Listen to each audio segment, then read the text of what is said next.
pasal yang ke-28.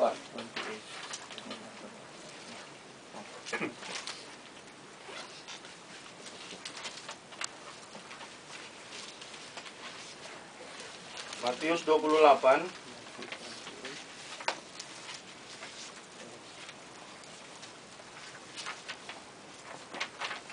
Saudara dapat? Matius pasal 28. Ada satu lagi nggak ya? Waktu kecil. Bukan. Kita baca bersama-sama ya. Ayat yang ke-18. Matius 28 ayat yang ke-18 kita baca bersama-sama dengan suara agak keras ya. 2, 3. Yesus mendekati mereka dan berkata, "Kepadaku telah diberikan segala kuasa di surga dan di bumi." Amin, saudara. Amin. Yesus mendekati mereka dan berkata, "Kepadaku telah diberikan segala kuasa di surga dan di bumi." Kita bersyukur kepada Tuhan kalau kita menyembah Allah yang dahsyat. Di dalam nama Tuhan Yesus Kristus, Allah yang punya kuasa langit dan bumi. Saudara, kalimat ini diucapkan Tuhan Yesus kepada murid-murid sebelum dia terangkat ke surga. Yesus meneguhkan kepada murid-murid bahwa di dalam dirinya ada kuasa. Kuasa yang ada di dalam dirinya adalah kuasa langit dan bumi. Kuasa surga dan bumi. Yesus pernah mati di kayu salib, tapi pada hari yang ketiga dia bangkit dari kematian. Yesus berjalan bersama murid-murid setelah dia bangkit. Selama 40 hari, berulang-ulang dia menampakkan diri kepada murid-murid. Dia hadir di tengah-tengah murid-murid. Dia menunjukkan kuasanya di tengah-tengah murid-murid, dan murid-murid melihat bahwa dia sudah bangkit. Dan di akhir dari perjumpaan-perjumpaan dia dengan murid-murid, dia kumpulkan murid-murid dan dikatakan sebelum dia terangkat ke surga, "Kepadaku telah diberikan kuasa surga dan di bumi." Saudara percaya? Amin. Saudara yang dikasih dalam Tuhan, kuasa Allah di dalam diri Yesus Kristus itu adalah kuasa yang mutlak. Dan itu bisa kita alami di dalam kehidupan kita sehari-hari. Tergantung kita percaya atau tidak. Ini uniknya. Kuasa di dalam diri Yesus Kristus nggak usah dibahas. Sudah pasti. Nah, sekarang kuasa itu jadi dalam diri kita, itu yang harus dibahas. Kalau kita percaya mutlak, maka kuasa itu jadi. Amin. Seringkali Yesus katakan kepada banyak orang yang disembuhkan dari sakit penyakit, yang lemah iman dan lain sebagainya, Yesus katakan, "Jadilah seturut imanmu." Nah, saudara, malam hari ini kita melihat beberapa bagian tentang kuasa Tuhan Yesus Kristus. Dia yang sudah mati dan bangkit dan naik ke surga, punya kuasa yang maha dahsyat. Yang pertama kita melihat bahwa Yesus ini berkuasa atas alam. Yesus berkuasa atas alam. Berkali-kali di dalam pelayanan Tuhan Yesus, Yesus menunjukkan bahwa dia punya kuasa atas alam semesta. Di dalam Matius pasal 8, mulai ayat 23, Yesus menunjukkan kuasanya untuk menedupkan angin ribut, angin badai. Dan pada waktu itu, saudara, alam tunduk kepada Yesus Kristus. Amin, saudara. Amin. Waktu itu Yesus belum mati di salib. Dia belum bangkit dari kematian.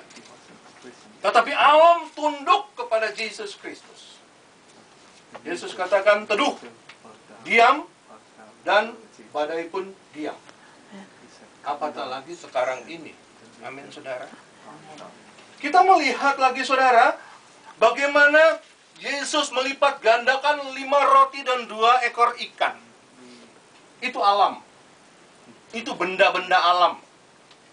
Bagaimana 5 ketul roti dan 2 ekor ikan menjadi berlipat-lipat ganda banyaknya. Tersisa berapa bakul, saudara? 12 bakul. 12 bakul banyak, saudara. Setelah orang makan kenyang, maka tersisa 12 bakul. Kita melihat bahwa Tuhan Yesus memerintahkan pohon ara dan membuat pohon ara itu menjadi kering. Alam tunduk kepada Yesus Kristus. Dia memiliki kuasa langit dan bumi. Dia memiliki kuasa yang tidak ada orang yang sanggup memiliki kuasa seperti itu. Kuasa yang luar biasa yang dimiliki Yesus Kristus sampai hari ini. Dan kalau kita melihat sampai hari ini, bumi masih ada, sebagaimana bumi ada itu karena kuasa Tuhan. Mari saudara membuka Alkitab saudara, kitab Kolose pasal 1. Kolose pasal 1, ayatnya yang ke-16 dan 17.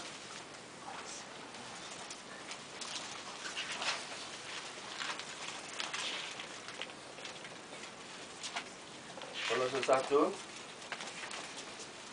Satu orang bisa bantu saya baca ayat 16 dan 17. Karena di dalam Dialah telah diciptakan segala sesuatu yang ada di surga dan yang ada di bumi, yang kelihatan dan yang tidak kelihatan, baik singgasana maupun kerajaan, baik pemerintah maupun penguasa.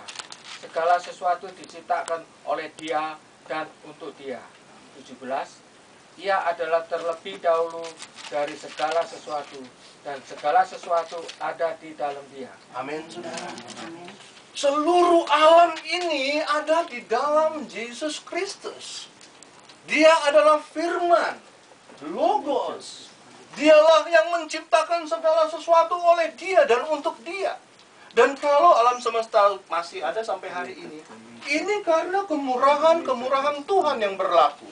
Saudara melihat bahwa sebetulnya alam ini, dunia ini sudah sangat rapuh. Sudah sangat-sangat rapuh.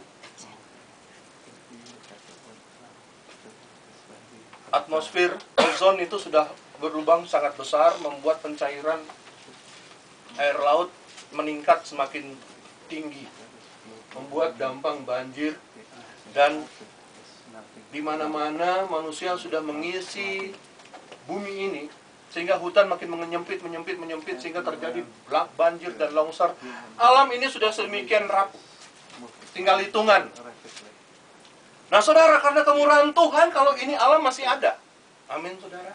Tuhan masih memberi kita kesempatan untuk berkarya di dalam Tuhan, masih memberi kesempatan orang-orang lain datang kepada Tuhan dan bertobat, terima Yesus Kristus. Setiap detik yang kita alami di dunia ini adalah kesempatan yang Tuhan berikan bagi saudara dan saya. Puji Tuhan kalau sore hari ini saya tahu kita penuh dengan kesibukan saudara, tapi boleh berkumpul di rumah Bapak Bill sama Bu Yeti ini untuk bersekutu dalam firman Tuhan. Itu kesempatan. Tuhan memberi kesempatan. Saudara, ada begitu banyak orang yang mencari kesempatan seperti ini, sulit, sangat sulit. Daerah peperangan, daerah susah, semua banyak sulit. Tapi kesempatan yang Tuhan berikan kepada saudara dan saya sore hari ini adalah kesempatan yang begitu luar biasa. Diberi kesempatan untuk bersekutu dengan firman-Nya, untuk mengenal hatinya, mengenal pikirannya. Dan Dia mau menunjukkan bahwa Dia punya kuasa yang sampai hari ini masih ada. Karena dikatakan segala kuasa langit dan bumi telah diberikan kepadaku. Sebelum Yesus naik ke surga, setelah Dia sudah menjalankan tugasnya, yaitu mati di kayu salib. Dia berkuasa atas alam semesta. Amin. Dia berkuasa atas alam semesta. Yang kedua, kita melihat selain Tuhan berkuasa atas alam semesta, hal yang menonjol, Allah berkuasa atas segala kuasa-kuasa dunia. Allah berkuasa atas setiap roh-roh jahat. Allah berkuasa atas setiap setan dan iblis. Saudara, di dalam Lukas pasal 8 ayat 26 sampai ayat 39, Lukas 8 ayat 26 sampai 39, ada satu cerita tentang Tuhan mengusir semua setan-setan yang ada di dalam diri seseorang. Saudara lihat Lukas pasal 8 ayat 26.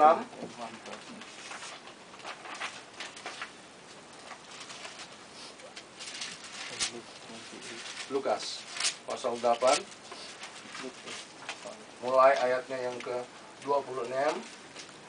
Ini satu peristiwa Tuhan mengusir setan-setan dari seseorang. Saya bacakan ayat 26 mulai. Lalu mendaratlah Yesus dan murid-muridnya di tanah orang Gerasa yang terletak di seberang Galilea.